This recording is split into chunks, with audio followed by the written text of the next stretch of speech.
Shirt show. All right, let's go. Shirt show! Talking shirt! Shirt show! Talking shirt! Shirt show! Talking shirt! Shirt show! Shirt, man! All right, episode 15 of Shirt Show. We're talking with Eric from Night Owls in Texas. Let's go! You hear me okay? Yeah. Yeah, I gotcha. So how you doing, man? I'm good. I'm just, we're in the middle of two really big launches for some of our customers that are happening this week for like our web store stuff. And I've been learning how to do spreadsheets for Shopify, and we're like completely redoing our fulfillment department. So it's been, it's been pretty wild. How about you guys? That sounds fun. Yeah, it sucks. Yeah, that was something I wanted to talk to you about, because I had just talked to a couple people in my last couple podcasts about fulfillment and how they're doing it. And like, because there's what I'm finding is basically that a lot of people do it totally differently. Yeah. Are you doing it like more on demand, or are you like printing stuff and shelving it and then pulling? Yeah, more the latter. So we keep everything kind of bulk printed in a different part of the warehouse. Yeah. And then as orders come in, we ship it out. But that print on demand model is something I've been thinking a lot about. And it's really tricky. Like having to keep all those like inventory, like the inventory of SKUs in stock to be able to do print on demand. That's like a multi-million-dollar business that you have to have separate from the print shop, which is like kind of insane, you know what I mean? I've thought a lot about this myself, and I think the best way would be as if we had transfers. But I don't know if we could pull that off. Like, in other words, you just have every color of Bella canvas or whatever shirt it's going to be in every size. And then when somebody orders a extra large dark heather, then you just transfer the shit. But you would have to be really good at doing transfers, I guess, because it's like a lot cheaper to stock or to store transfers, right? Yeah, I mean, like you're essentially like, it's kind of like going back to storing films, like everything just stored in file folders, you know what I mean? Like, and on one hand, I think that's awesome, because you can do that print on demand model so much more successfully. You don't have to worry about like the DTG systems and how those printers work right now. But, transfers can still have a shelf life. So that's like a whole other thing too. And then, if you look at companies like Supercolor, which are doing really, really good at kind of quick turn, full digital transfers. I have an idea of how they're doing it, but I don't know like the entire process yet. And I've been trying to like become buds with them to like figure it out, but that has not been super successful. I think it's a hybrid. I think it's a hybrid. Do you? I mean, I think they screen print something and then digitally image on top of it, I think. Yeah, it's opposite. So they'll digitally print it and then print some sort of adhesive or blocker base on top. I mean, I have like inks here from Matsui that we've been beta testing, even though I think that they're officially available, called Samurai inks. And they are meant for meant for transfers without powder adhesive. So you can print we've done a bunch of runs on press instead of like using a flat stock press or a Saturn or a Sakurai press. And we just load it like a normal t-shirt, and it prints on our PET that we purchase. And you print the ink, you print the adhesive, and then you run it through the dryer. So, I mean, there's no powders. No powder. Yeah. It's That's pretty awesome. Yeah, that is awesome. How do you keep the transfer paper registered, or from not moving? Because you don't want to. Do you have air pallets? No. So I mean, we're just using we're a rock shop, so we're using. I mean, we've done it on our M&R that we have too, but so it's on the honeycomb aluminum pallet, just a little bit of light spray adhesive. We use PET film, which is a little bit different than paper. It's a little bit more stable, especially once you pre-shrink it and it gets acclimated to the room, which is really helpful. And I mean, it's all water-based ink. So for us, we sort of already have a leg up on how to use it. But, a one color transfer is 3 to 4 screens. So that's the only real downside, but a little bit of spray adhesive, the PET doesn't melt as long as you don't keep your flashes too hot. And then it's sort of just works with any other like high solid water-based transfer, not transfer technology, but meaning like the way that the ink, any high solid ink works and how that transfers from screen to screen, not transfers. Right.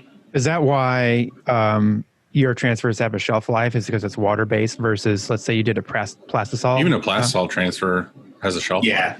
Yeah, exactly. I don't know what that shelf life is for either of them, but like before we were doing water-based transfers, we were doing plastisol transfers. It's not very hard. It's all about your gelling property or your cure property in terms of like how hot you run your dryer.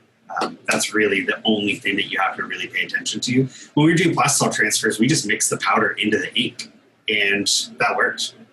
Worked really well. But what would start happening is like after, 3 months, 4 months, that ink with the powder mixed into it would start to turn into like a concrete brick. So like that also was not very like sustainable. So if you were making screen printed transfers with plastisol, you were mixing the powder in with the plastisol? Yeah. What made you want to do it that way? Did somebody tell you, or you're just like, I want to try this out? We're just trying it. I like, out of all the processes in the shop, like using adhesive powder, even now, is like my least favorite thing.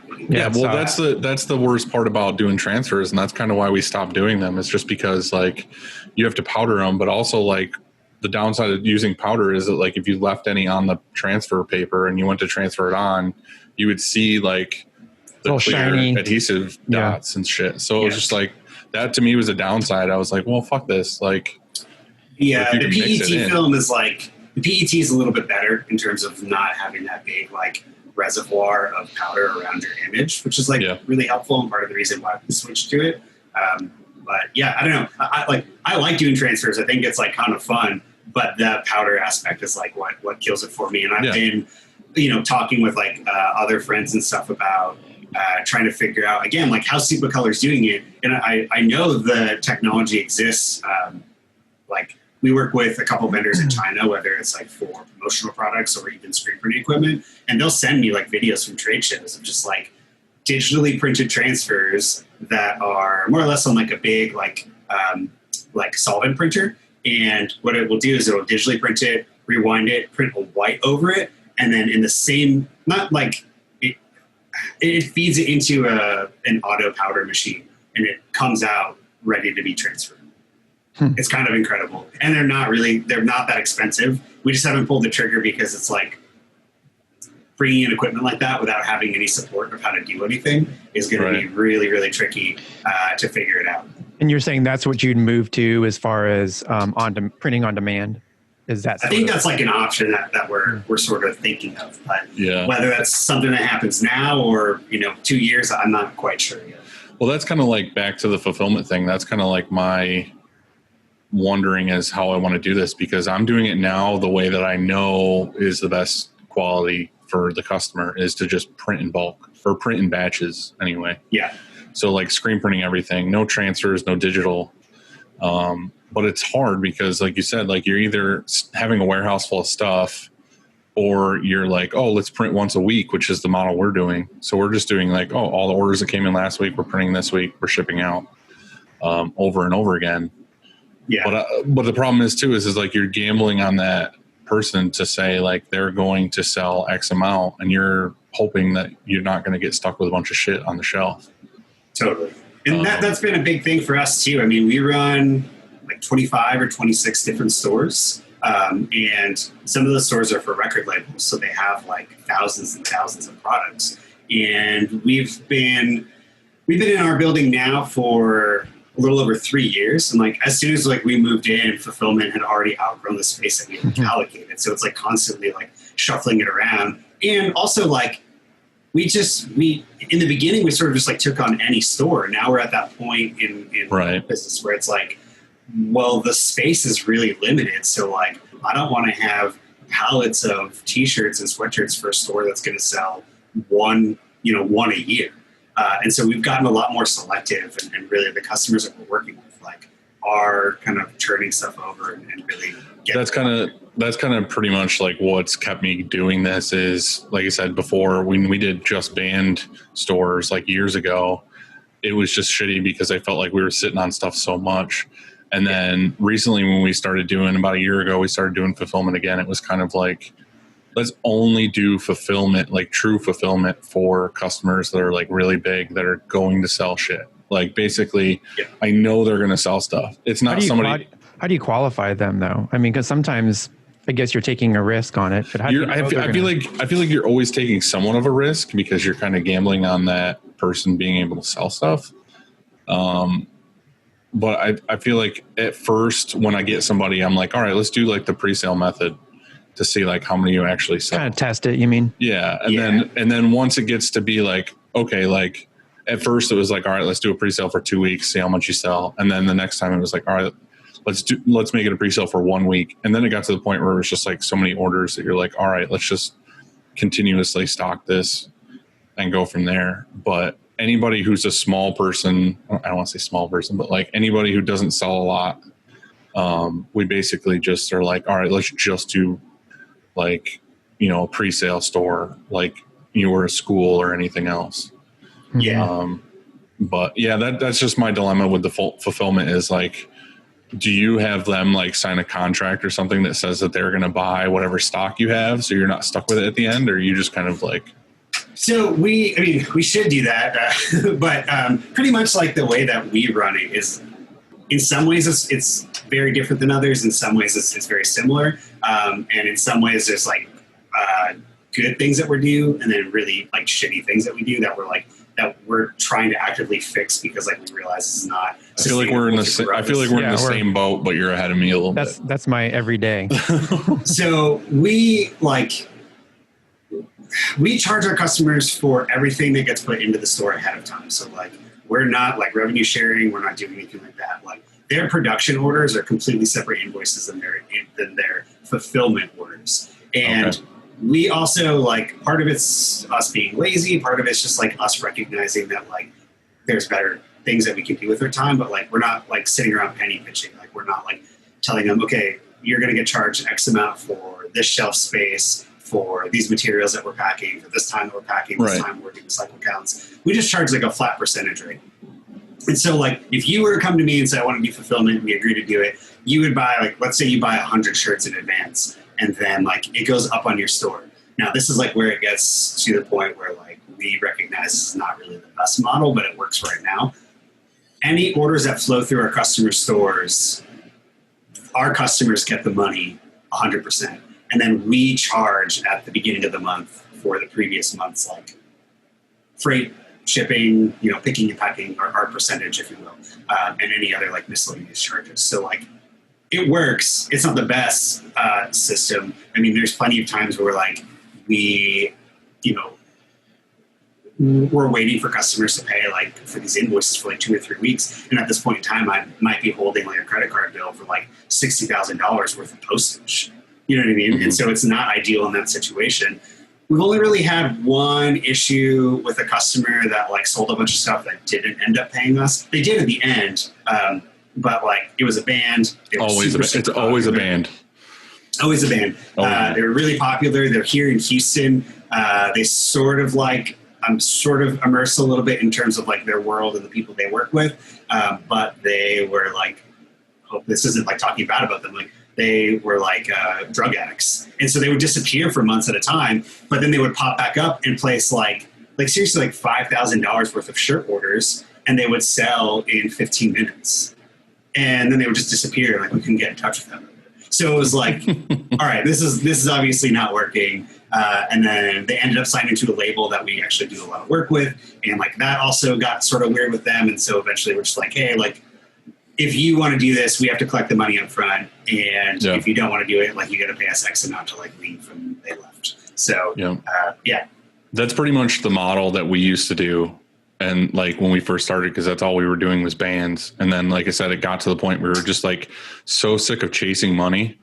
It was like, they were always like, oh, we'll pay at the end of the tour. And it never fucking happens. It's like, you have to hunt somebody down to get paid. So then we kind of just started like doing everything has to be paid up front unless you're like a big company that I can actually like go find you if I need my money. Yeah. Isn't that what you said a minute ago? Isn't that for us anyway? And then you just said it. I was like, wow, we have that in common. And then Dylan, you confirmed it too with probably almost every shop. And that is like, we have systems here that are in place that were perfect at one time that maybe we grew out of and we're still using now. But like just the idea, and with the thing is like, it's broken. And you're like, wow, we really need to work on that. But there's so many other things that are going on, that you're like, you just let it be and you don't work on it. And until one day, maybe that it just really explodes and you're like, oh, fuck, like we have to change this right now. But I mean, that's like our fulfillment department to the T.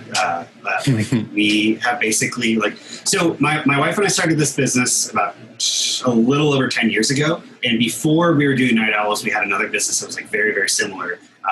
Still printing for band merch. We were doing fulfillment then too. I don't know if you guys have ever heard of Matt and Kim or like Fake Albums. Yeah. So we were doing fulfillment for them and printing all their stuff. And when Matt and Kim left, their management went to like a bigger like merch company, which made sense because they were growing like more than we could handle them. But so they left and we were like, this kind of sucks. We don't want to do this. Like, we don't want to have to like build reports and give people basically like, we didn't want to have to be as detail oriented as we needed to be. We weren't ready for that. And so that company dissolved, Night Owls started, and it took us about 5 years before we started doing fulfillment again. And when we started, there's been two people at the helm of that department.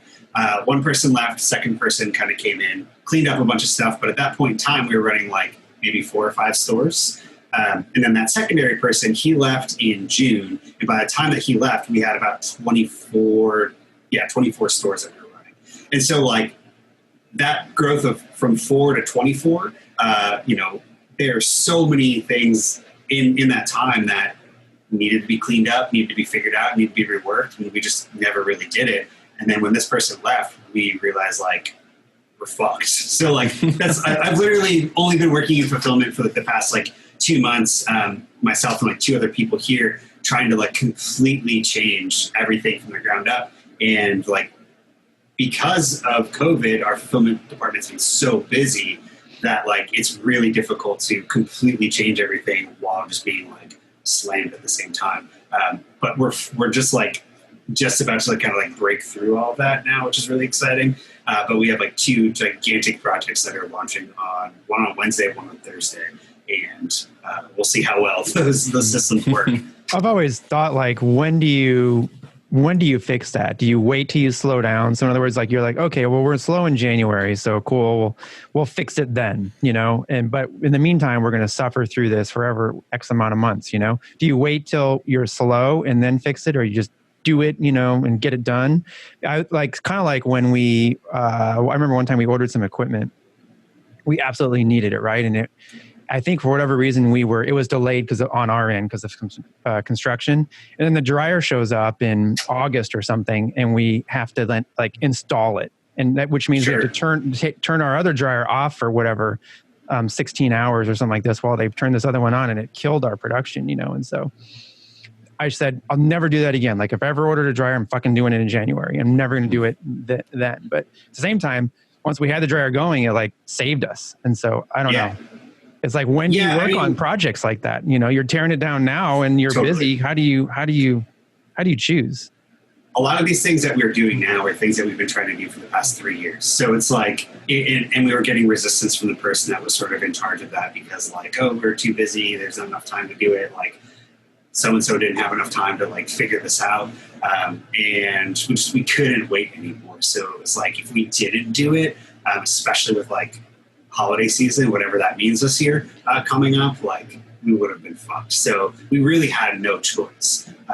And honestly, like with our business too, we don't really have slow months. We have slow weeks, but over the past like 2 or 3 years, our slow time has sort of disappeared, which has been like insane. And I still don't fully understand it. I think it's a little bit of like we have such diverse clients that operate in different areas that it really helps. But also, while still doing a lot of band merch, and bands are now touring outside of COVID, they were touring kind of at weirder and weirder times, and there was not really a traditional tour cycle before COVID hit, in my opinion, anymore.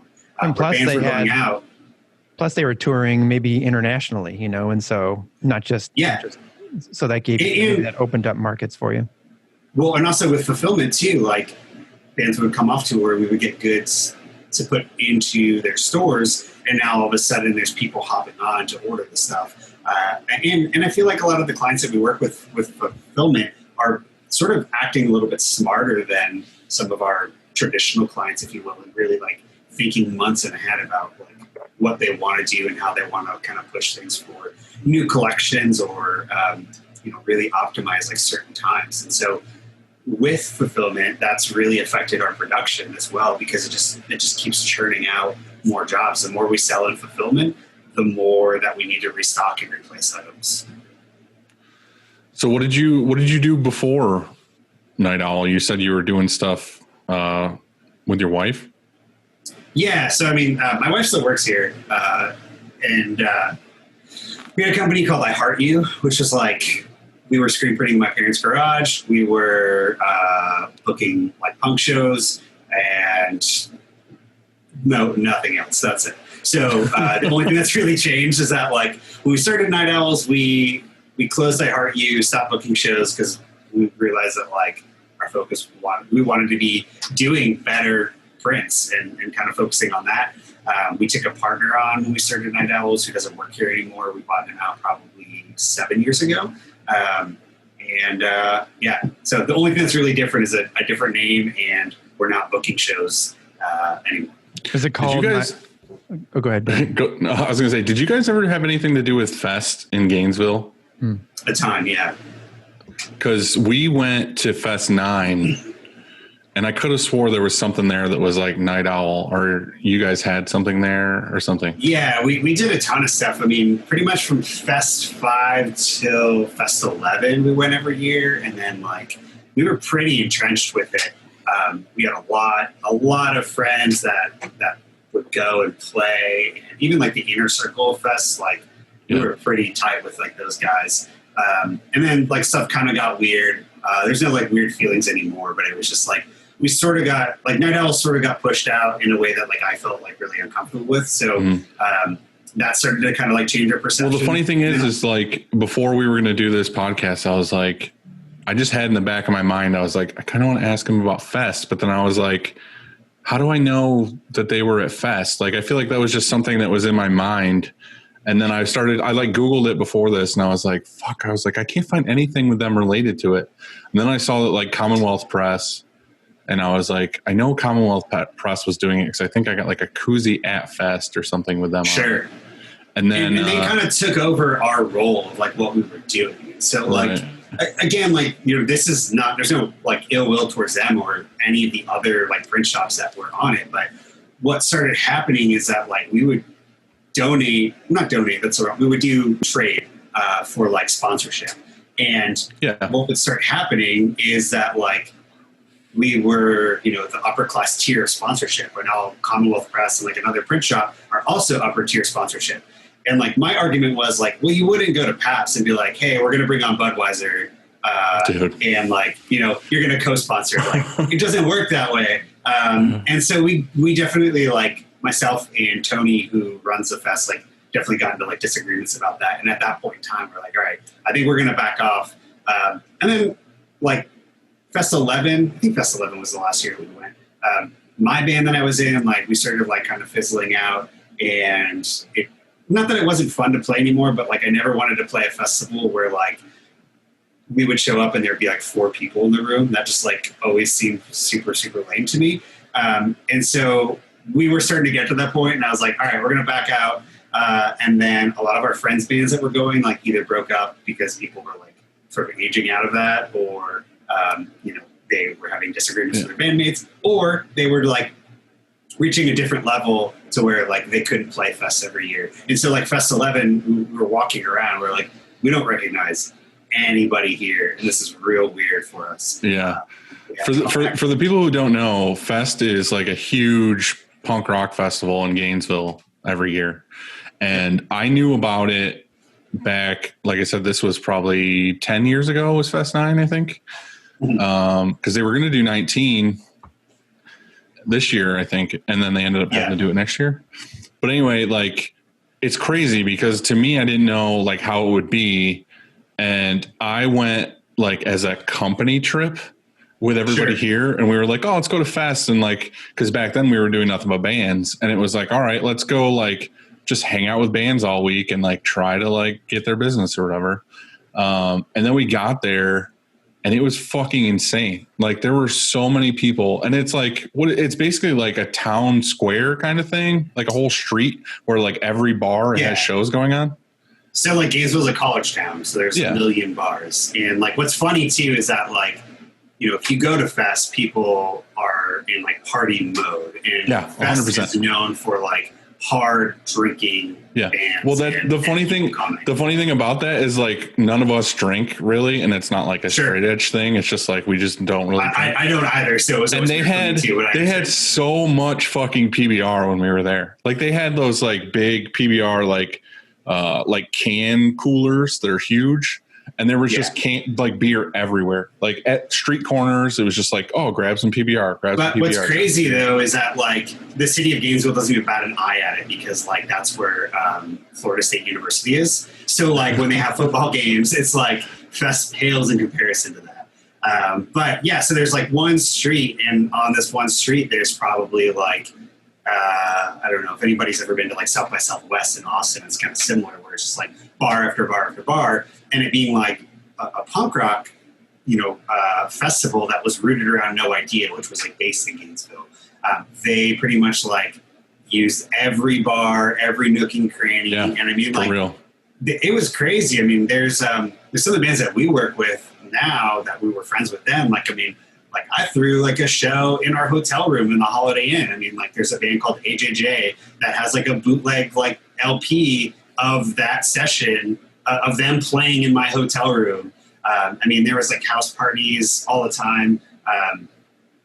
Yeah, it was crazy. One of the craziest things I ever saw was a 3-bedroom apartment at Fest with like no joke, 400 people at a fucking hardcore house show. And when the cops came in, we were inside, and one cop decided to like brave it. And he's just like trying to wade through this crowd with like a flashlight. And there's pictures of it and video and stuff. And finally they got the band to like break it up. And it was just like a stream of 45 minutes of just like people leaving the second-story apartment. It was crazy. We didn't get a single sale from going there. But honestly, we didn't either. So like, it was just a fun time. Like it was a fun thing to do, and it was all week. But it was funny too because like we were obviously from upstate New York, and when Fest was happening, it's kind of cool. It's in the fall, right? Or it's usually like fall. Halloweenish, like October. So like it's funny, we get to our hotel, which is like I don't know, like 3 miles away. So every day we went, we had to walk. But there was a stabbing, I think, in our hotel that like the second day we got there, and there was like blood trail we could see like where the dude got stabbed. Cool. And we were like, cool, we're in a good place. And then they had a pool out back, and nobody was at the pool except for this like couple. There was like a couple and like their friend, and they were like in the pool. And then we were like, hell yeah, we're going to swim. Cause it was like 75 or something. Right. And we were swimming, and we're like, started talking to them, and they're like, you guys are from the north, aren't you? We're like, yeah. They're like, yeah, we're from Canada. So it's like the only northern people were the only ones that were swimming. Everybody else had like hoodies on. Yep. When there was one time, like again, Gainesville being a college town, there's a lot of like shitty like motels. All the nicer hotels are like outskirts of town. Yeah, this was not a nice hotel. Highway. Yeah, no. But we checked into our hotel, into our motel, and we like got in there, and we were like sharing rooms with like some friends, and so like we got our keys, we like went in, and then we're like, wait a minute, this is like weird. Like there's stuff in here, like it doesn't really look like it belongs to anybody, and it's just like we're in somebody else's room with like their passport and like a bunch of other shit just like hanging around. It's like, all right, this is fucking weird. And then they were like, oh yeah, we overbooked you. Like, sorry, we shouldn't have given you those keys. And it was like, okay, so just put people in rooms. Yeah, it was very, very strange. While we're on the topic of punk rock music, you got me listening to Against Me. So, nice. Thank you for that. Yeah, of course. They're one of, if not my favorite band. I've been a fan of theirs since 2003, and sort of like forced my way into friendship with them, probably much to like their disapproval. But it's cool. I mean, we're all buds. Like we print for them. I talk to Laura like almost daily at this point. So yeah, it's cool. They rule. It's funny because I've seen them a couple of times, but we just saw them at the Every Time I Die Christmas show. And I think we were talking about it because you were like, their merch got delayed or something. Yeah. So like, it was like 6 boxes of merch and it like got lost or held up at a station. And so like, you know, they've been around long enough that they're like, all right, it is what it is. But it's like, I can't help but feel like terrible, although it's like completely out of my control. You know what I mean? And even like with them, we would get like disappointed texts, but they were like definitely kind of stern, like, hey, maybe we shouldn't do it this way again.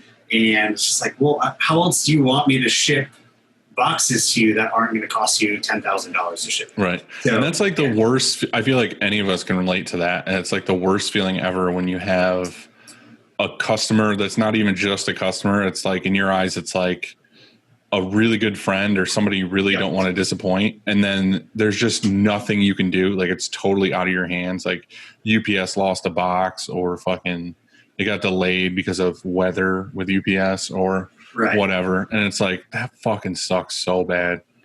Yeah, we had that happen. It wasn't a friend. It was just it was a customer, and we shipped out. It was going to New York, and we shipped it, and they needed it for a certain date, and we shipped it ahead of time, so we were good. Everything was going to be fine, and then we got a notification that I was lost. We're like, oh, and so we ended up. We were like, okay, well, fine. We're just going to reprint it. You know, eat it and reprint it and ship it out again. Ordered all the blanks and made the screens and went to set up. And then we got a phone call that it was found, not by them, but by somebody else. It was delivered to the wrong address or whatever. And they had it, and then it was nearby. And so they ended up getting it somehow. So we didn't have to reprint it, although we did buy all the blanks again and all that shit. But what do you do? Yeah, exactly. And like speaking of fests too, like one of our biggest customers that we have now, like definitely top 3, they got our name from a flyer at Fest. And it's like a friend of ours now, but he like represents this company called OK Player, which is the Roots record label. And so now we do all their stuff. And there was a time where we shipped something to like a big festival they were having, and it got lost and got delayed. It's like, well, fuck. Now we're gonna like disappoint the Roots, and like we're gonna be in big trouble because of this. And like, thankfully, we were able to like they were doing this big block party in Philadelphia, and it was like, they're gonna tell Jimmy Fallon. Yeah, and so like thankfully we were able to get somebody to like courier it from New York to Philadelphia because it's not like crazy far, and it made it like 5 minutes before they were supposed to play. So it was like really. Almost screwed it big time there, but yeah. Is that from a flyer? Like you passed out you hung up flyers at the fest, or what? I mean, they have like during registration they would have a kind of like a trade show, if you will. So like record labels and clothing lines and whatever. And we always had a booth there, and we also had like we made a lot of merchandise for a long time, so it was like we had full control of like what would go in like promo tote bags and stuff. So there'd just be like Night Owl stuff. Well, that's what I said. Like it works, obviously, because like when I was there, I saw it all over the place, and I was like, there was like one year, and actually like our friend Walt, he ran a company called I Love Imprint, and he actually just passed away literally like 2 days ago, which was terrible. He's been dealing with cancer for a long time. But there was like one year that I contacted Walt, and I was like, hey, like we kind of want to do this like goofy thing for like our friend. We want to make a face mask of his face and hand them out all over Fest. And so that entire weekend, there was like 20,000 copies of our friend's face, like a paper mask with a rubber band, and people were just wearing them all over the place. And so we do like stupid shit like that. And it was super fun. One of my favorite memories from Fest was there was a Chinese place on the way from our hotel to where all the shows were happening. And me and Chris kind of had this thing. Well, we had this thing still could, I guess. But anytime we go anywhere that's like that's got those like temporary tattoos, you know, like some places have, like shitty places have them out front. Yeah. I was like, I'm going to buy these, and I get to say I'm like wherever they go on your body, basically. And he always agrees to it. So anyway, we went to this Chinese place, and they had one of those out front, and they were like the cheesiest, shittiest tattoos. It's like a heart on fire and like a skull with like dice or something. And there was like one other one. And I was like, I'm going to buy 3 of these. And they were large. I was like, I'm going to buy 3 of these, and I want them all to go on your neck. And this is like day 2 of the full week of being there. And he was like, all right, whatever. So I bought all 3, went back to the hotel room, put like one here, and one here. And then the whole time at Fest, he was walking around with like the douchiest neck tattoos.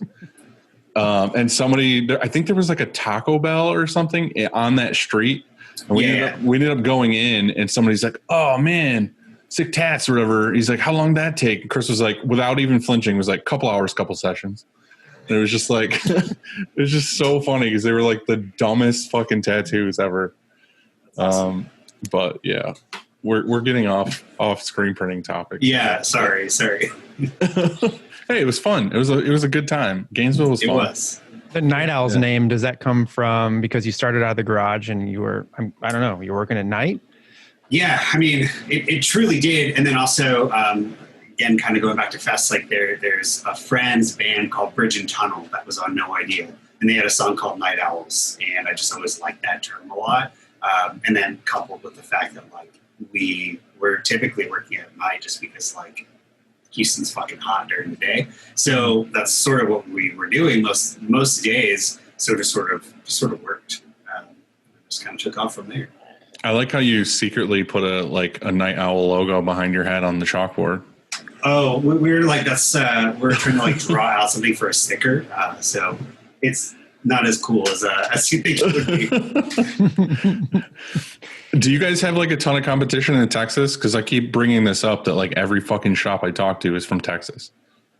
I mean, yes and no. It's something like I kind of like grapple with a lot. It's just like we're friends with a lot of shops here. I mean, like friends with Printed Threads, obviously, and also like sort of friendly with industry in Austin, and then a couple of like print shops here in town. But I mean, screen printing is one of those weird industries. You guys know, it's like right around me in any given direction. There's probably like 10 different shops. So it's like some of them I know, some of them I don't. Well, it's like what Brett was saying is like in his actual like building complex or whatever, there were 4 other print shops.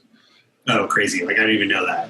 Yeah. Like he said, you had to drive past 3 shops to get to his if you were picking up an order. Yeah.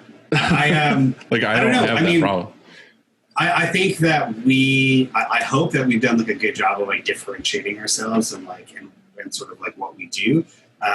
Not like in the screen printing world, but then also I kind of grapple with this a lot where like I'm not from Houston. I've lived here for close to like 15, 16 years, something like that. And like, it's not my favorite place in the world, but it works really well for the business. And now I'm like very anchored here because of the business. I don't know if our business would necessarily like work in other parts of the country. And why is that? I don't know. I mean, it's like not terribly expensive. It's the 4th largest city in the U.S. So there's like tons of like diversity in terms of like what is available in the city. And we're centrally located. So it's really easy to like ship stuff to both coasts, like pretty, that's true. Pretty uniformly. I didn't think about that because that's like something with us is that we were like a national company. Like we don't do local much at all because I wouldn't be here if I did. Sure. But yeah, I've never thought about that. Like being in the middle. Cause for me, it's like, if I have a customer in California, it takes 5 days. Right. Like it's just what it is. Yeah. I mean, most of our business is outside of Houston too. In fact, like I would say probably like 75% of what we do is outside of Texas. And that's all just like punk rock kids for the most part. Like, well, that's what helps you with all the competition in Texas, basically. Yeah. I mean, there's shops that we view as like competition here in Houston that I feel like we are not always, but sometimes like kind of vying for the same jobs or customers will jump from people to people. But like, what we're doing, most shops, not even in Houston, just in the country, like kind of can't do it, which is a really good way to like differentiate ourselves from a lot of places. So, well, especially with like the water-based stuff. Exactly. Do you find that you have a lot of trouble with water-based being as hot as Texas is?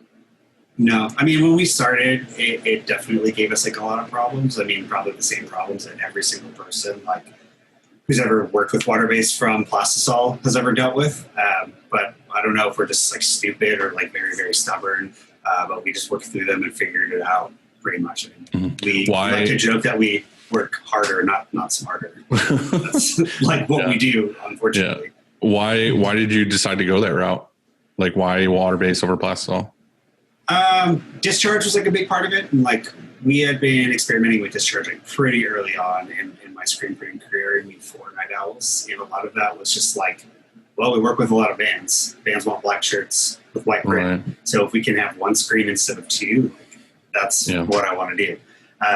And then it just got to be, the more we thought about it, and I've said this a couple times to you, but like the rest of the world uses water-based ink predominantly.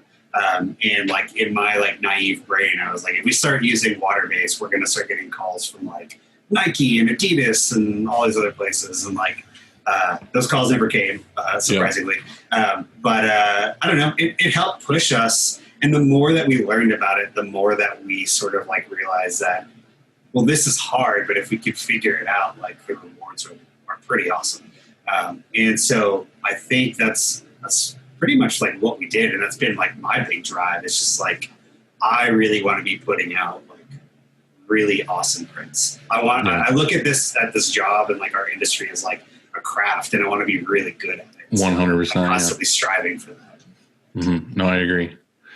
Yeah. And this, I don't know if this is more of a question, but it's kind of like a statement for me, I guess. It's just like, we want to be able to do both, and I'm trying to do both as well as humanly possible. Sure. But I feel like with water-based, we say we do water-based, and we do, but like, it's rare that I do a design that's like just straight, like not discharge, but actual, just like water-based inks. Yeah. I feel like it's always, we're going to do water-based. Yeah. We're going to do discharge underbase with soft hand plastisol on top, or we're going to do water-based, but it's only going to be on, like black water-based on a hoodie, or it's going to be, dark colored water-based inks on a light colored shirt. It's like, it's rare that I ever choose to do like just straight water-based inks on like a darker colored shirt, because of the fact that for me, anytime I've ever tried it, it's been like super heathery or like just isn't opaque or anything like that. So what would you say to me if you were like, try this or do this or stop being an idiot? No, not at all. I mean, it's, first and foremost, like it's really hard. It's really, really hard. There's a lot of things that like you have to sort of think about pre-production and post-production wise that you may not necessarily like be ready to jump in right away. For me, and we'll shout this from like any hilltop I can, the biggest thing for us, like we were already very interested in water-based, and we're struggling like really hard to make it work to go full water-based until we found Mark Coudre's Virus Mastery class. Yeah. And we don't use Virus ink here. When we took that class, we were thinking about switching over, but we don't use it. But the principles for that class taught us like they were the missing pieces to like every problem that we were having. Well, I feel like that's what I have, is I just have like a few missing pieces. Like I feel like we can handle it, we can do it. It's just I don't do it every day. So like when I do it, I'm like, oh, I wish I could have done this better. I wish I had more time to play around with this. Or you just look at it as you're like, oh, I could do the same style print this way that I know how to do. And then we do it and it comes out awesome and we get it out the door. But that doesn't encourage me to try the harder way, or the latter. Yeah, I mean, it's like I said earlier, I don't know if we're stubborn or stupid, but like it definitely, like we always go like the hardest route. So what did you, we came back from, what did you get from that class? So it's not so much like the print, like we didn't necessarily get like how to use the ink. What we got was the science behind it, like why things are happening, like helping explain why we're seeing like ink dry in the screen, or why our ink is like starting to clump up very, very quickly and sort of become more putty, like why it's evaporating more. So the class really helped us understand the science portion of like what's going on press as well as through the dryer, and like also in terms of building the ink. That's the biggest thing with water-based that I don't think a lot of people understand, is that like there are ready for use inks, but that's, I'd say, probably the biggest difference from plastisol, is that there's so much of it that can be modified to your specific project and your specific, needs as a shop. Aquarius is doing a really good job of like making ready for use ink, but you like, even like when we were testing it out, we still were modifying it based off of our location and our presses and what we're trying to build and what we're trying to print. And like, you might have one or two, like how many whites do you have in your shop? Yeah, no, I know. Well, I have like my regular plastisol, I have performance, I have U-base for my discharge underbase, and then I have discharge white. And then I have like high solids water-based white. So yeah, there's 5 at least. Yeah, I mean, we probably have like 6 to 10 different whites in varying opacities. You know what I mean? It's like, but we're building our ink specific to our project so that like we can kind of control the output a little bit better. So I have a question. So you have 6 to 10 different whites. We used to, plastisol wise, we had a bunch of whites at one time. We had 5 that we would go to. But who is making the decision as to what white you're going to use? Like, is it called out pre-press on a order form? And so when, like, for example, when it gets to press, they know what white to go get or to make or to build, or however you put it. Who knows that? Who's making those decisions? So my wife is really immersed in the ink room and the art world. Like that's like what she does here. She oversees both of those departments, where I handle a lot more of the sales and kind of the bigger picture stuff. So she is a lot more hands-on in production generally than I am. I used to be, and then at the beginning of this year, I sort of started focusing on, bigger picture, doing the whole visionary type bullshit. So she's the one typically calling that out. But we also, now our guys like kind of know like per project, like what it's supposed to look like and sort of like what the end result will be 100% determined by like what type of ink that we're using. So well, that happened for the most part. Go ahead. And that was like similar to our story, in that the whoever was the press operator knew what white to go get, but we ran into issues of sometimes which one do I choose? Look, I've got hoodies which are this material, and t-shirts which are this, and also some other t-shirts which are that, and so one white didn't work on all, for plastisol wise, one white didn't work on all 3 different materials, or we got a new material, and which white do I choose? Like it was a nightmare having 5. And so I was like, fuck that. We're having 2. And it worked. Yeah. That works now for plastisol, but how does that work in your shop? When you have 6 or 10 or whatever, who's making, as you said, your wife? So, but yeah. So my wife's name is Val, and she oversees, we have 2 full-time people in our ink department. So one is pretty much making new formulas, and one is like constantly refilling. They're Dedicated all day to an ink department. Yeah.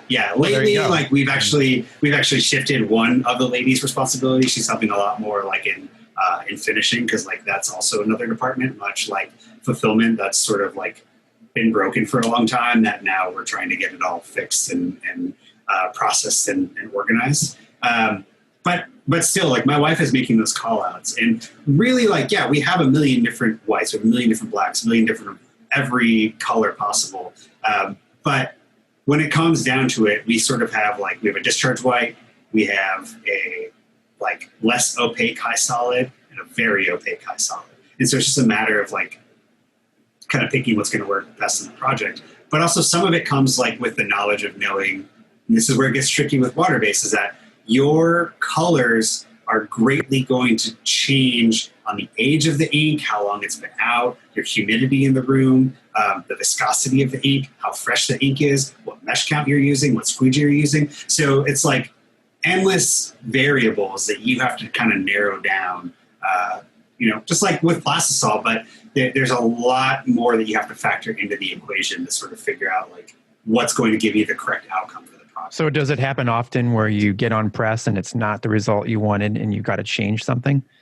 You know, not as much as it used to, because Val and her team sort of understand how to build the inks a lot more accurately than we did like in prior years. So that's not really too much of a problem.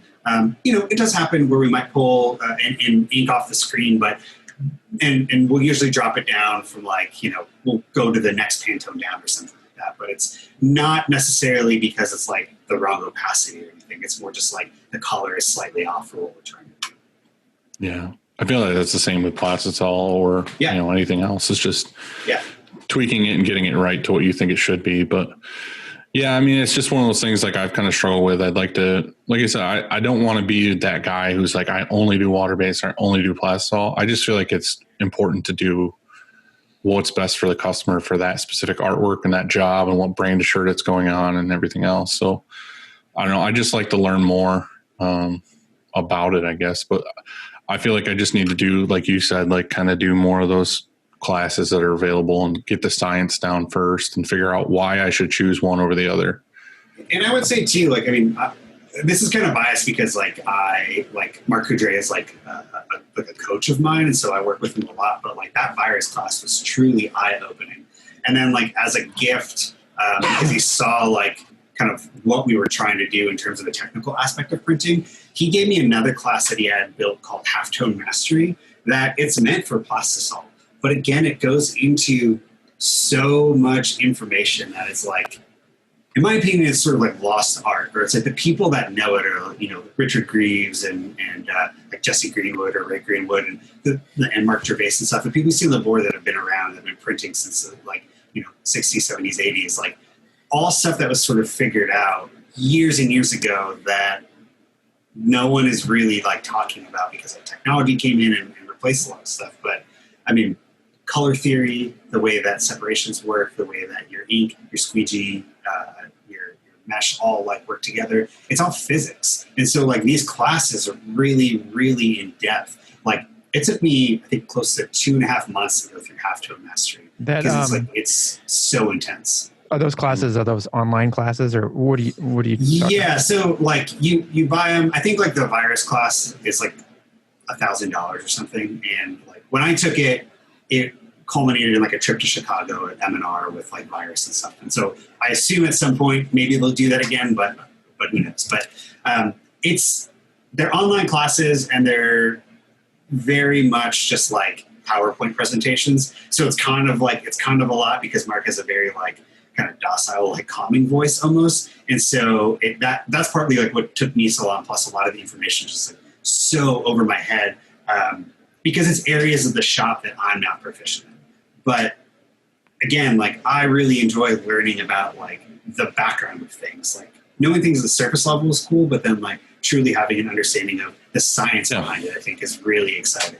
Yeah, and I feel like you should at some point. I feel like it's an obligation that you have as an owner. If you want to grow your company and grow your, like you said, it's to us, I feel like it's important to say that it's a craft and not just we're just bulk trying to put shit out. Yeah. But yeah, I feel like everybody should check that out. I'll try to find the links to stuff like that and put that in the description of this episode so people can look it up. It sucks because I don't want to sound like that's what you have to do to move forward. Because the information's out there. Plenty of people will talk about it or say it. It's just that I know for me it just really helped. And so if anyone's really serious about water-based, or even not, just doing plastisol, Halftone Mastery was incredible. And yeah, I don't know. There's not necessarily a giant conscious reason why we decided to go water-based. I just felt that you just like to do everything way fucking harder.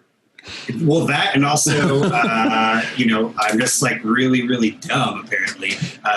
And a lot of it too, actually, I'll tell you this, there was 2 instances when we were sort of one instance we were going into water-based that a rep from Rutland, who's still there, was you're not going to do water-based. No one's doing water-based. And it was fuck you, we're going to do it. So that was the first thing. And then our partner that we had in the beginning of the business, he still prints. He's a flat stock printer. And it was a business divorce that wasn't super happy. And so like one of the things that he like said to Val and I is like, well, I do something that like is really special and people will pay a lot of money for, like you guys don't. And so like that to me, that spike like is what drove a lot of the fire to be like, no, like we're going to do something really cool and something different from a lot of people. And yeah, I think we've done it, but then it's real easy to get humbled by like, you know, printers in Indonesia or India or Bangladesh and just seeing like what they're able to create with like their table prints and wooden frames. So it's like, we're not doing anything special. I know. I see that shit all the time, like on Instagram or all these places where it's like they're doing, I can't remember exactly what it's called, but the style where you're picking the screen up and you're moving from the peg to the peg. Yeah, it's a table printing. Yeah, so seeing the shit that they're producing, like you said, it's just like we have autos and shit, and you see some of this stuff, and you're like, you're proud of what you do, and then they're like, these dudes are in like a fucking long ass hut, just like making these amazing prints, and you're like, God damn it. There's another video that you can find on YouTube too. It was like an M&R series that Mark Gervais did, and I think it was at like maybe an ISS show or maybe it was just an M&R. I don't know. But it's sort of like intro to high solids water-based printing. And, you know, I don't know if you guys know or if anybody's listening, but like Mark Gervais like runs a huge, you know, screen printing factory in China. Like I think I would probably venture to say one of the biggest in the world. And he goes over this, like, I think it's like a 7 or 9 part like video series talking about sort of what he learned going there. And he talks about, you know, he walks into this factory and he sees people running around with like little like heat guns curing shirts. And he's just like, that's so stupid. Let's just get flashes. But what he didn't realize is that those heat guns are forced air. And so for water-based, that's exactly what you need because it's evaporating the moisture instead of cross-linking like with plastisol. So yeah, there's lots of information available, but you just kind of have to dig for it. So not to say that it's better than other brands or whatever, but what kind of ink are you using right now primarily? We use Matsui, and they've been really great to us. They're just very dependable. I think that in the world of water-based, they've definitely been around for a while. They're a Japanese brand. You know, their biggest strength is that they have Jesse Martinez, who is like the best dude, but it's also their biggest weakness because they only really have Jesse. So like R&Ding and troubleshooting is all through Jesse. You know, we're really fortunate that we have a great relationship with him and with Matsui, so we have like priority access, and you know, other people may not, but he definitely makes himself available, and especially through the Facebook groups, which is really, really cool. Yeah. I see lots of pics of pins and mugs on your Instagram. Do you do those in house? We do mugs in house. A lot of the enamel pins we outsource to like a factory in China, but we've been working with them for so long, and we send them so much stuff that they're a very dedicated partner to us. With enamel pins, we were really lucky that we jumped in enamel pin manufacturing before it sort of got taken over by everybody and anybody. So we were very, very early in on the resurgence of enamel pins, and that helped us kind of like understand the production laws of it a lot more and a lot quicker than a lot of other people. So yeah, we're just very, very lucky that timing worked out. But we do a lot of promo stuff. I was going to say, what do you mean by the production loss? So, you know, when you're screen printing a shirt, like we all know like what does and doesn't work. And there are certain situations that you can kind of like sort of flub and get away from. But when you're working with like metals and enamel and, you know, finite materials like that, there are certain rules that you have to follow in order for your pins to be produced like your mock-up or like your customers want. So it's just about managing expectations and learning what doesn't work. Like so detail-wise, for example, like what kind of detail you can get out of a pin or whatever. Yeah, like what line size are going to be able to hold, or like, you know, are you going to be able to put these two types of metals together or these two types of enamels together? So just like little intricacies of things like that just come from practice of doing it over and over again. What's your favorite piece of equipment in your shop? I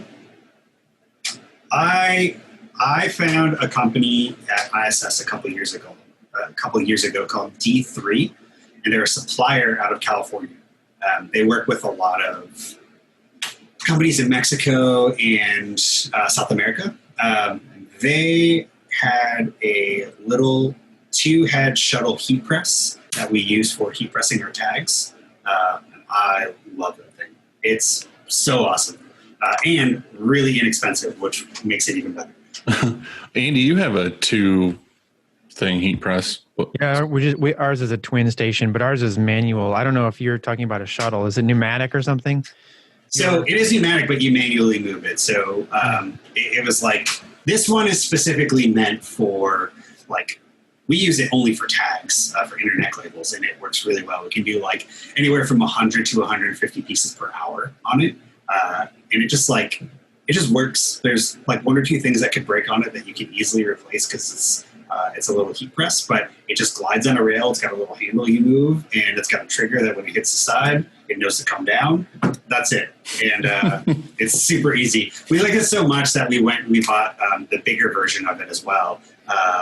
And yeah, they just work, and they're really simple, and they help us do a lot of really cool stuff, which is awesome. Yeah, our tag machine is probably, the ROI on it is incredible. I mean, can't even imagine, because it was, I don't know what it was, $500 or whatever, but we've worn out the pads on it so many times. We use it so much.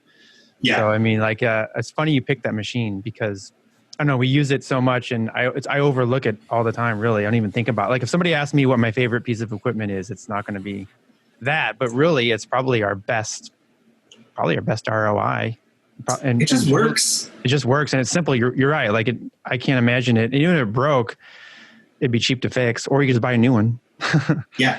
I mean, we paid off both of the D3 heat presses like within a day of having each of them.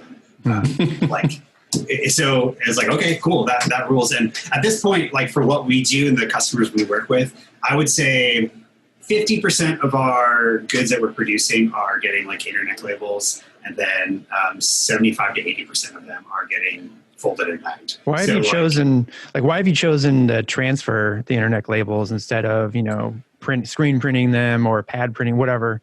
Why the transfer method?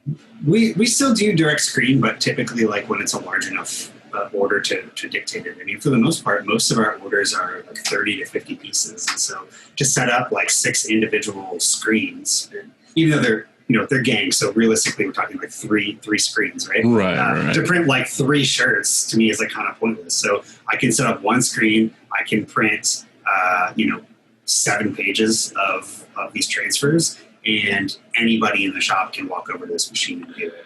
Plus, like, I personally think that a transfer tag is the best quality tag because you can get way better detail. Really, it looks way better. It's clean. But like you said, the problem is the quantity. Like, you get to a point where you're like, oh, I'd love to do these transferred, but it just takes forever. Like, yeah, you have to print before I discovered your fucking wizardry, you have to print the tags, and then you have to put powder on them, run to the dryer. Right.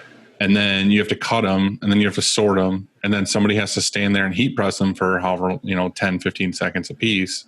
Yeah. And it's like, yeah, if you were doing 50 pieces or maybe even 100 pieces, it's worth it. But anything over that, it's like, it's a lot of fucking time standing there to heat press. And we've had it before where we've had like 1,000-piece orders that I look at, one of the girls in the shop or whatever. I'm like, hey, you're going to be doing this tomorrow. And she's just like, I'm sick tomorrow. Yeah. How do you cut so you print your sheets? I'm guessing you do it on your Saturn, print the sheets. And then what have you found the easiest method of cutting? Hydraulic paper cutter is by far the easiest. We used to have one, and it was like 30 years old, and it broke like a gasket, and we had to trash it, which sucks because like I want a paper cutter so bad now because like we cut them out not by hand, but like with it's like one of those cutters that kind of like slides on a track. It works. But with PET, it's very slippery. So like you can only like you can only couple like 3 sheets at a time. And if we have to print like 50 sheets and you're sitting there and you have to make how many cuts per sheet, like, 9 cuts per sheet, you're just like, this sucks. And so that's something that's like probably the worst thing in the shop for anybody. Like everyone hates it, but we all recognize that like it has to get done. So that's how we cut them out. We have like this. I still think hydraulic is better. I agree with you. And I tried to look into like get a die cut, like how are we going to do this? Or the fastest way. Yeah. But I have, how we do it is we have this like a little mini pizza cutter, sort of like what you say, you slide yours. Well, we just roll this pizza cutter across it. Yeah. And we can buy different blades and then storing, because you have all different material content or different, like you said, you have 24 stores. And so we have like these tackle boxes, that are labeled on the sides and the tops. So if we're gonna pre-cut all of this for this brand or whatever, and for this material content, then we store them in these. I get them at Home Depot. These tackle boxes. Well, we use like Ziploc Ziploc bags. They're not Ziploc bags, but they're like they're plastic resealable bags. Yeah, we use those. We use those. Yeah, there's a fulfillment center here in Houston a couple years ago that like went out of business, and we went and like. Probably like one of my biggest regrets to this day is not just like offering $5,000 for everything in the building, but we went and spent like $1,000 and got a whole bunch of stuff. And so I have just like, I don't know, 100, 150 boxes of different like resealable bags. So we just put them in there and then they get stored alphabetically in a filing cabinet. Because we have so many customers that tag stuff that maybe we'll overprint, whatever tags we're printing today, and they may not order for 6 months, a year, or maybe it's a month, I don't know. But then we can pull them out and then just like... That's the best part about doing the transfer tags is that if you have a customer who orders 50 pieces every, month or whatever, you could just print like fucking 30 sheets and then store them. And then next time that guy orders, you're like, oh, I already have some here, already cut, ready to go. The only thing that gets tricky with that we've run into... quite a number of times, especially with like our stores that are constantly moving through volume, is that like their size reorders might change. So like, let's say they place the original order and it's like a dozen of every size. Well, they come back and now they need 3 dozen large, but only 12 small. Your distribution's off. Shit. Yeah, exactly. And so it's like, well, at what point do we need to start building screens for every size? And we're right back to like where we didn't want to be. I love when you've made your screen and you store it and you keep it so you can pull it and then print, that all of a sudden now there's a 4X mixed in. I was just going to say that they add a size they didn't have before and you're like, fuck. Yeah. And so like that stuff happens a lot too. But I don't know. I mean, transfers I still think are king. But, we've done a lot of experimenting with discharge and HSA for tags too. And we can print HSA. I think I just posted something yesterday or Friday about an HSA tag that we printed that like looks pretty fucking good for what it is. Like it rivals a transfer print. And that's just, again, like having the knowledge of how HSA kind of reacts over time and what happens when that ink gets exhausted or starts evaporating and starts to become like a little bit more gummy and a little bit more opaque, but still has that soft hand. So there are things that we've kind of figured out that rival transfers, which is cool, but they work on t-shirts. They don't work on sweatshirts. They don't work on nylon jackets. So like there's a lot of, things that you have to kind of consider too. Yeah. So do you have, and I've been asking this recently because it's funny because like some stuff comes up with us randomly talking about a shop trick or hack or something you've done. And then we always get a ton of DMs of people being like, holy shit, I didn't know that. Do you have anything weird that's like that? That's like a trick you've learned that you kind of always use and it's not like something that's in like a print textbook or anything like that? Yeah. So they kind of go hand in hand, but it's like with adhesive for pallets. So we put like food coloring or food dye in our adhesive. So when we're adhesiving, we can see if there's like any spots on the pallet that didn't get like properly coated. That you missed, yeah. So that's really helpful. The same thing actually can kind of go into, well, again, this is more water-based theory, but we use like 2 bases for a lot of stuff. And so we have like a base that's slightly tinted blue versus a true white, so we can differentiate like when we're registering things. And then the second thing with adhesive is that like water-based adhesive can be screen printed. And I've posted about it a couple times. Like we use a 280 mesh, and like when we have fresh pallet tape, especially on our oval is 36 pallets. So like putting water-based adhesive manually on that just fucking sucks. So we figured out that like we can load water-based adhesive into a screen and print it. Just and by doing that, just a big open rectangle. Yeah, like we coated a screen, let it dry. We used a piece of cardboard, we exposed it, and then just washed it out. We're not like wasting film or wax or ink or whatever. And then we just print it, and it gives you a smooth, consistent print. Cool. And yeah. Do you have a dedicated? Really do you have a dedicated pallet tape applier person for that 36 pallets? I mean, you're gonna. Oh my god. We have a setup for it, but no, we don't. We tag team it, especially because we trim our pallets a certain way on the rock presses. That it's just way faster to do it with like two people than it is to just use. Like we have a rock arm set up on one of those Action Engineering like pallet tape roller things. Yeah. And when we knew we were getting the oval, we're like, we got to get that because like changing pallet tape out was going to be a nightmare. But it's not like, even though we have a ton of other pallets we could use, we're not setting up pallets and printing on that while someone else is changing the pallet tape. We probably could, but we're not smart enough to do that. Yeah, you could take all the pallets off and tape them off press, or buy a second set. There you go. Buy 36 additional pallets. Only 36. Yes, that's what I do. Do you really? We've thought about it. I mean, we bought our oval from a shop in Alabama that bought it, had it for like a month, and then went out of business. We have a separate set of pallets for each press, just for Fleece. Yeah, that's super smart. We're talking about doing the same thing because much of what we're doing right now is like 50% t-shirts, 50% fleece. And like right now in the queue, we probably have close to 30 orders that are like that. And it's just like, fuck. Our t-shirt pallets like rarely get changed, the pallet tape. Really? Like maybe every like couple months. Dylan, you call me like every night crying, help, hey, please give me a pro tip. And I do. And now here you held out on me with this extra pallet thing for how long now? For one, you've never given me a tip ever. Oh, that's all I do. That sounds like a low blow. Yeah. Andy always says anything Andy always ever says about me on these is always the opposite of what actually happens in reality. About how I'm always late and things like that. I'm always unprepared. It's like in your reality, maybe. Yeah. But I think like, I don't know, man, that's a really good. So I love the pallet adhesive food coloring. It's really helpful. I really like that. And then the additional set of pallets for fleece and t-shirts. There you go. Two things I'm doing. Well, yeah, tomorrow. It's just like, that's the thing though, is it's just like with us, we use, and I've been getting mixed reviews on this, but like we use web glue for hoodies.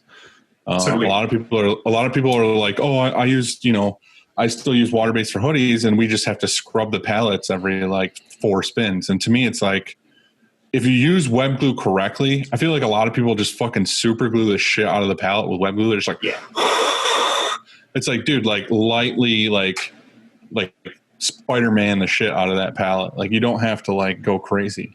I'll give you go ahead and finish. I'm just going to say like before we had separate pallets, it was like, okay, today we have, 3 t-shirt orders, a hoodie order, and then 2 t-shirt orders that have to go out today or whatever.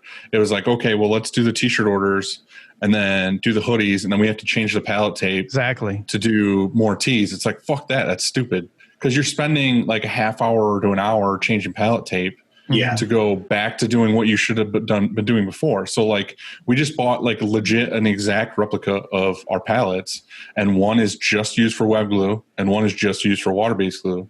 So like all you have to do is, you have that block on your pallet arm. It's like take them off, put new ones on. And then when you have to go back to the same thing, you just taking pellets off again and putting them back on. It's so much faster. But like I said, we're using water-based adhesive on our pallets.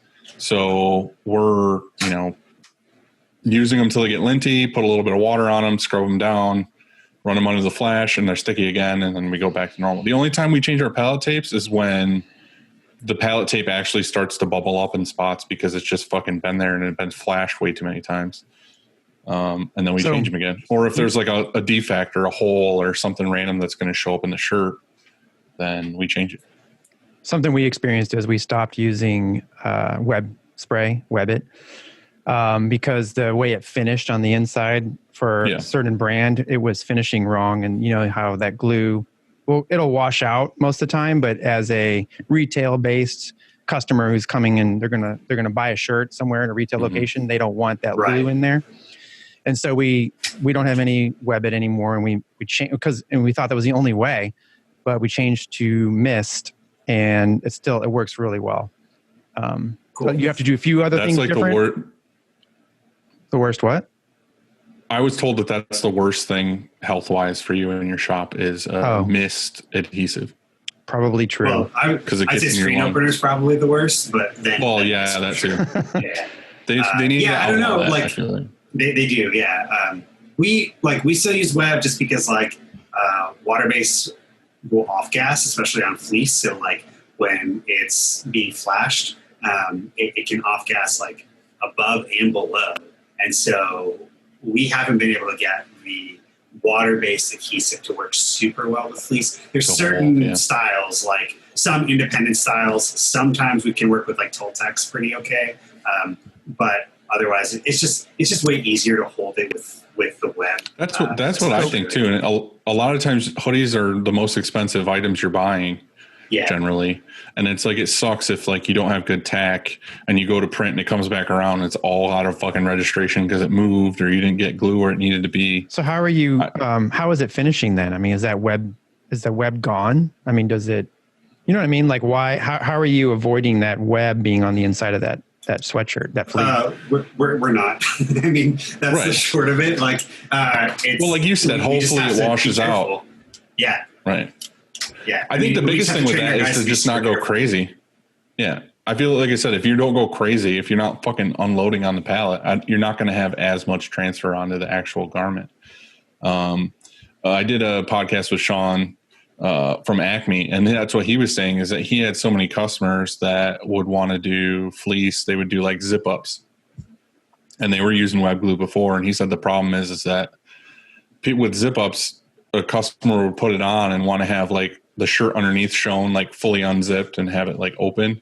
He's like, you could see the inside of the hoodie and it had like glue on it and shit. So he was just like, we stopped using it. Well, like I said, the downfall of that is that you have to scrub your pallets every like couple spins. And I'm just like, I don't think in my shop necessarily I don't think it's a quality with the oval, it's easy because like we have a third station or we have a station between the loader and the unloader. So like we have and we can scrub it, but like you still need that heat activation to evaporate the moisture that's on it. Because like when you're scrubbing it, you're releasing the lint that's being held by water, and it's still like kind of wet. So like when you put that sweatshirt back on, you're not going on to like glue, you're going on to wet glue, which can actually sometimes be even worse in what we've experienced. Mm-hmm. Yeah. All right, Eric, you ready for the Inksoft question?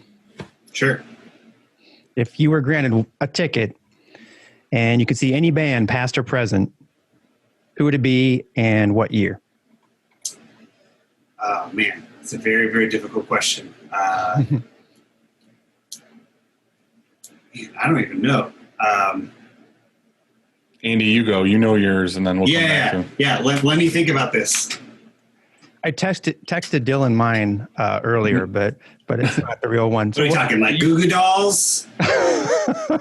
I said Backstreet Boys. Don't. First of all, don't knock Goo Goo Dolls. I'm not. They're from your neck of the woods, aren't they? Exactly. Yeah, that's what I'm saying. That was no joke. The first show I've ever been to in my entire life. That's awesome. The whatever song they had on the soundtrack to City of Angels. Yeah, it was a great song. That made them millions of dollars. So Dylan, you go. Go ahead. Definitely Metallica in Seattle in 1989. I've always said to like Chris, who's here, that like if I ever got like a genie with a lamp, that would be one of my wishes, is to like go to that show. Like, you can watch that whole show on YouTube, and that's like, to me, it's just like one of the best shows ever. Well, mine is a close in year. It's 1991. Nirvana. So, Yeah, that'd be pretty cool. close.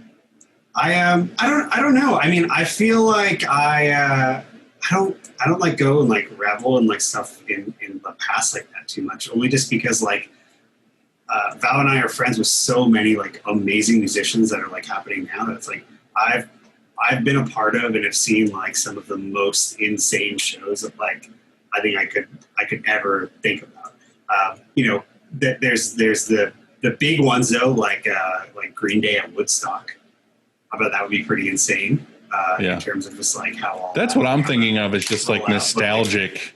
Like there's a lot of other bands I would rather listen to, but like to me that like my dad listening to like Metallica and metal bands growing up, and then I hear like those albums or whatever, and I feel like I would have loved to have been at that show because it was all the like Metallica albums I like, not like the new Metallica albums that I don't like. Yeah. So like to me that was why I was like, hell yeah, I'd like to do that. I don't like the Grateful Dead at all, but I think it would have been awesome to like see them at like San Francisco and some of those park shows. Like I think for anybody or any band like that, it's always awesome to like go to a show in their hometown. Like if I got to go to like see like Lawrence Arms in like Chicago, or like see like for us, we go almost every year to like the Every Time I Die Christmas show, which is like fucking amazing because everybody there is from there, and it's just like nothing but people on top of each other. Is that Green Day Woodstock show? Is it the throwing mud thing? Yeah. Yep. Pretty wild show for sure. But I don't know. I mean, like a lot of the stuff, like the classic rock shows, I think in like the 60s and 70s would also be kind of cool. Like Zeppelin I or something? like guitars. I like weird and really loud amplifiers. So like that Grateful Dead thing. Like again, I don't like the Grateful Dead, but they played with a fucking wall of sound. Like that would be amazing. Or there's bands like The Jam, who are traditionally like a very clean mod type of a band, but would play at like 11 on their amps every single time. And to me, that's like very exciting when you have a very clean, non-aggressive band doing weird things like that. So yeah, I don't have a great answer. I'm sorry, but any of those kind of classic-y things would be kind of awesome. I agree. Yeah, for sure. Yep. I have a couple questions that I want to see if all three of us can kind of chime in on, because they were actually listener questions. Like people wanted to just have us answer. First one we kind of talked about a little bit was from Shirts Canada. He said, "Are print on demand businesses making a major dent in our screen printing profits?"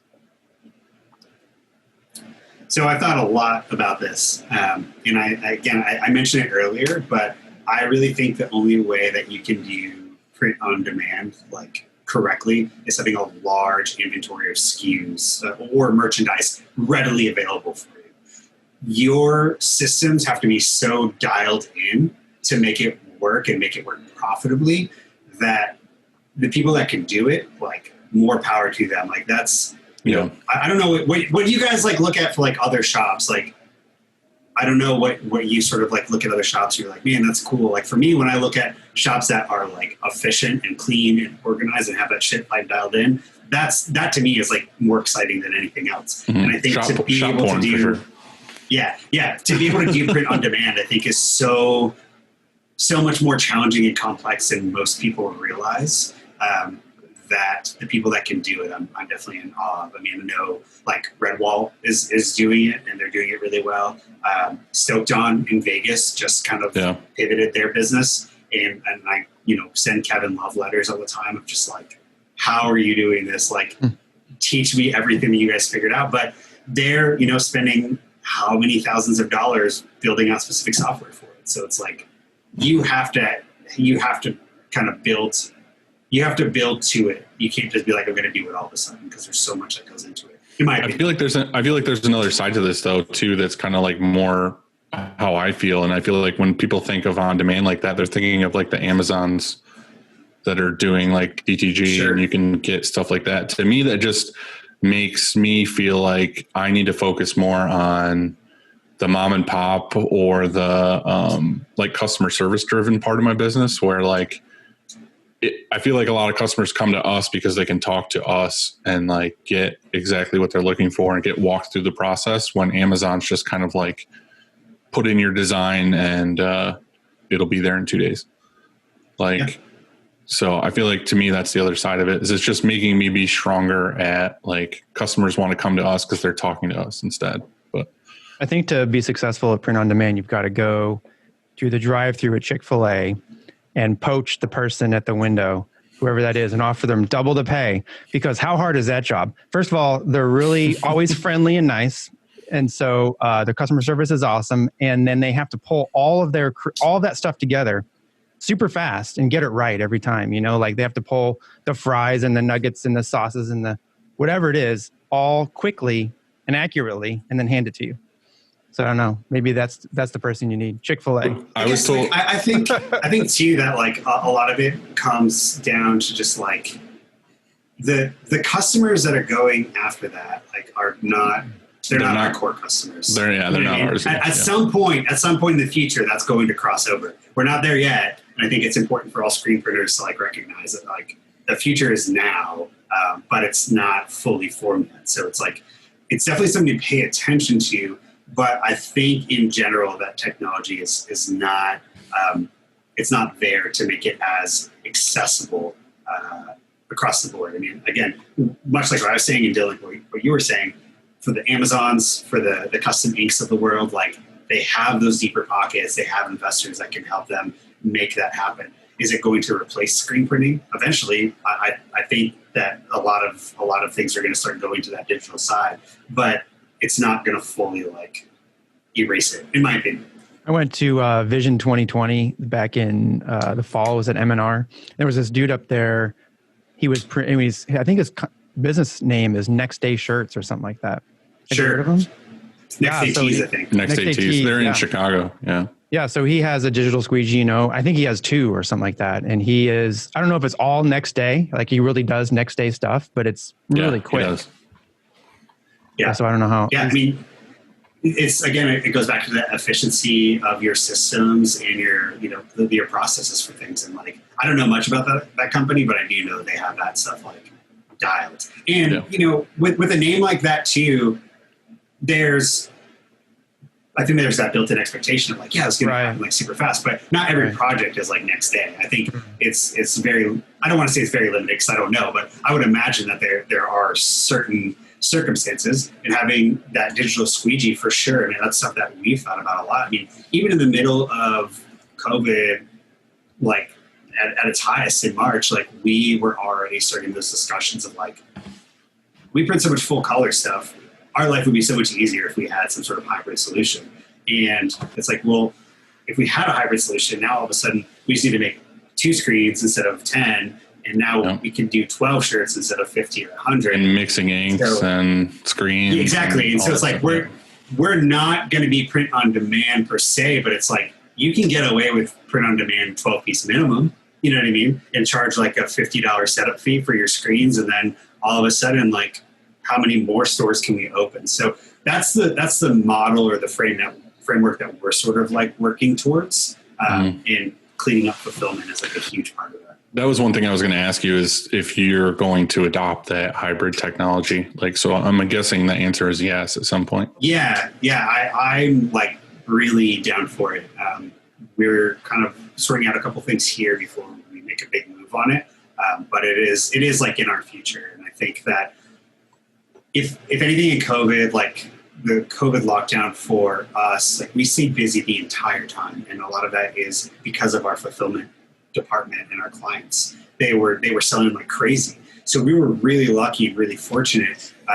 But it just put a lot of things in perspective in terms of like where the future of our business is. And like, I love screen printing and I will keep doing it, but we are pivoting our business to be more of a fulfillment logistics company with the added benefit of having like detailed knowledge of screen printing and in printing.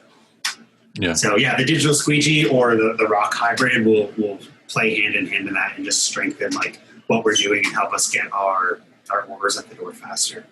Yeah, no, I feel the same way. And that's kind of what we did when we bought our new gauntlet, was basically to know that within the next like 5 years or so, we would probably get a digital squeegee as well. Cause it's the same thing. Yeah. Like we do all these prints that are like, 9, 10, 12 colors or whatever. And it's like, think of how many less screens we'd have to do, or changes on press, or, 12 inks every time you have to mix. And all this other stuff, it's going to cut it way down. And I feel like, again, it's just a tool. A lot of what we're doing too is like sim process. So it's not, it's exactly. A lot of the steps can be difficult. And I'd say for me, I get really hung up on that because I'm like, fuck, like we're not being fast and we're not being efficient because like we're having to sit there and like tweak this like step or tear three screens down of a 12 color job and remake them. Exactly. But a lot of that is just like sim process learning too, which I would say is like another tip and trick too, is that you have to understand that simulated process and art separations is a completely different type of screen printing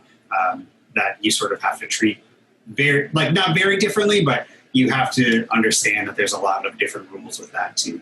I agree 100%. And I feel like a lot of that is just like training and time and trial and error for sure. I feel like a lot of people like think there's like a go-to book for that, and it's not. I feel like a lot of it's feel of like my specific ink handles this way on press, and how are these two going to mix together, and all this other stuff. And like I said, if you had the hybrid, like you said, if your art department did the steps on this design, they think this is how it's going to turn out, and then you get it on press and something's not just right.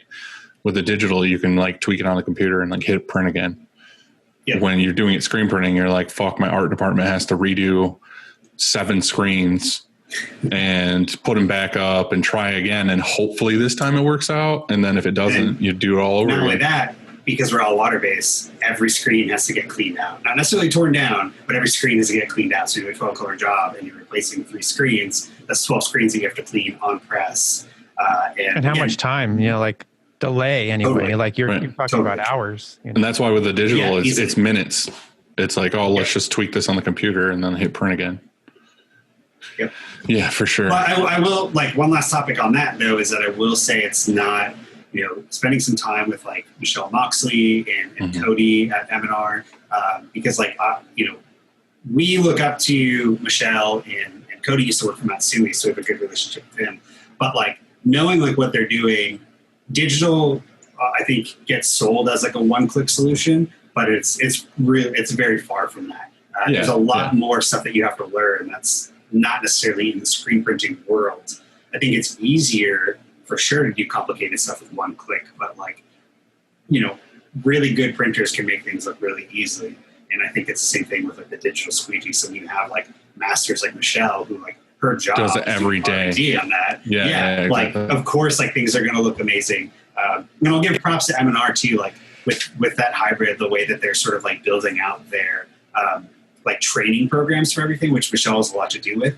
I think it's really, really smart because you're basically like reteaching people how to print, which again, there's a lost art, I think, that is there that a lot of people just don't know about. Yeah, for sure. This is kind of a debate that me and Andy have been going over for a couple months now, but where do you land on your screens? What kind of screens are you using? What kind of mesh are you using, and why? We have used hydro mesh for a really long time, which is like Satie's thin thread. So water-based and thin thread work really, really well together. I would imagine that plastisol works really well. I'm assuming you don't use thin thread. That's maybe why Andy's smiling. But for us, it works really, really well. We switched over to rollers about 5 months ago. Right. Because I wanted to be able to control tension better. Yeah. And that's what we do. So we're both right. Yeah. So basically my argument is that it's not the mesh that's my problem. Like I do like the hydro mesh. I do like the thin thread stuff. My argument is what is the best method, the best screen, basically. Not the actual mesh, but like the actual, like fucking frame. Like, is it to go, Andy likes the statics that he gets that are hydro. And then there's the people who use the roller frames. And then there's the people who like the Sherlocks. Well, to me, I personally haven't used them yet, but I think the way I would like to go is I would like to use like the Sherlocks to where it's kind of like, I feel like with rollers, you need like a dedicated like dude to use the table and like figure them out and know them and baby them and tweak them and stuff. And I understand that rollers are like the like the king of like, if you're doing them right, these are like the best ones to use. But I'm talking like the day-to-day dudes in the shop. To me, it seems like a Sherlock would be like, okay, use the Hydro Mesh panels, whatever. If I need more screens, I'm not ordering screens. I'm ordering just like a bag of mesh panels. And I could. So I've used all three, and so I can definitely speak to the reason why we went to rollers and why Sherlocks didn't work for us.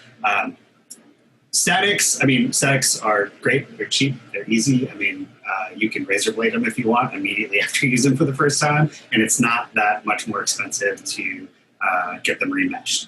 Like we're big fans of Denver Print House, and I like to consider myself a friend of Danny's, and we have this discussion a lot too because like they only use statics, where like we switched off of statics.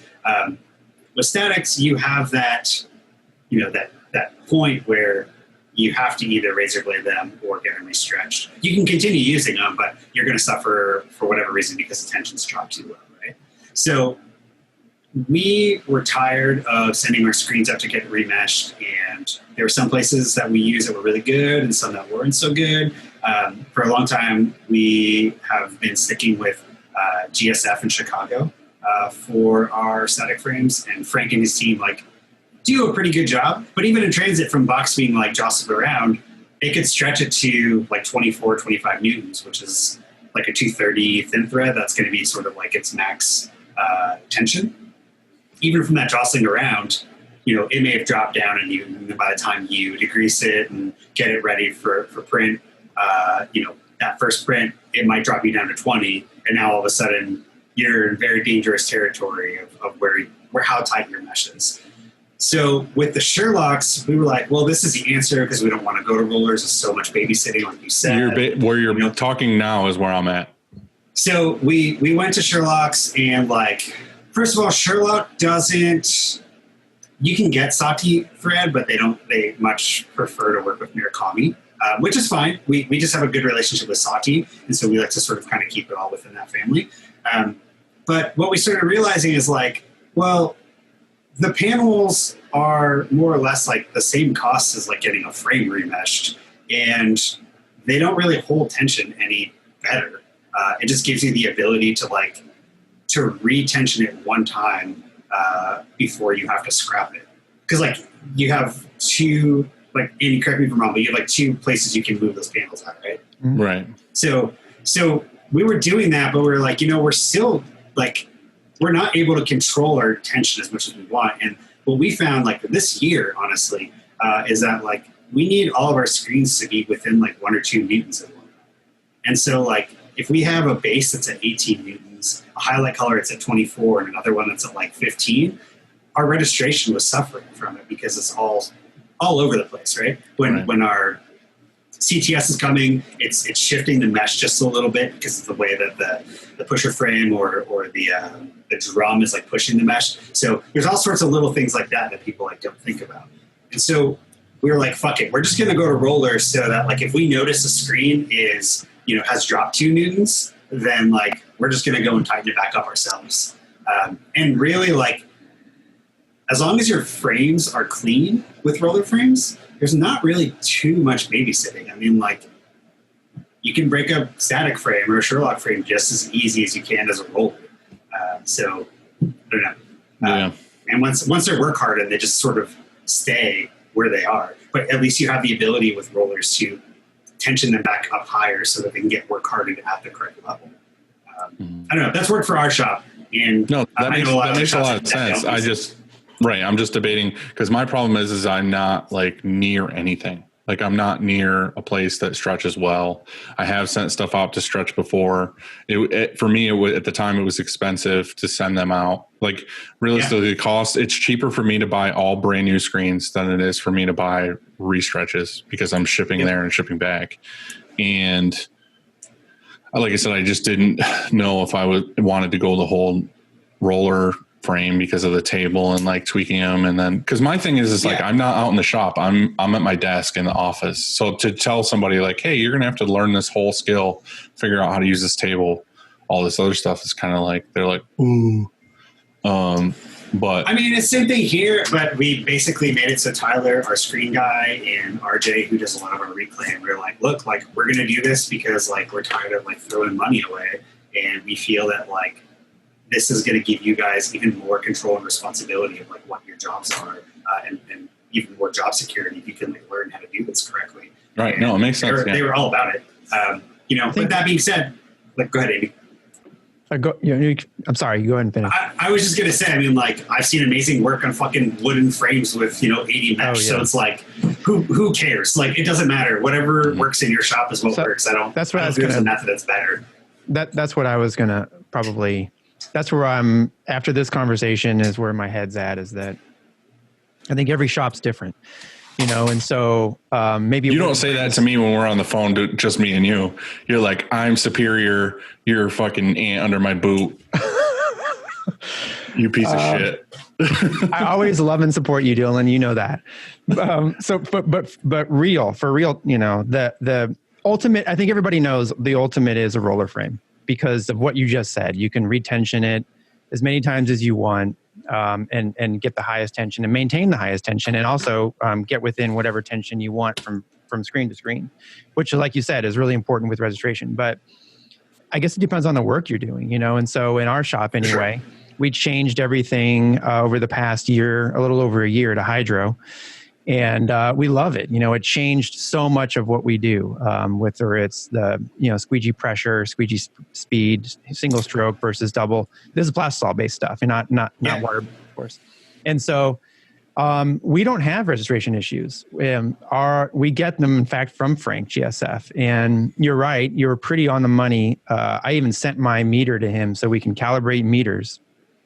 Yeah. Which, so that I know when the screens arrive here and they're restretched where they are, and you're on the money, it's between 24 and 26, depending on your mesh count.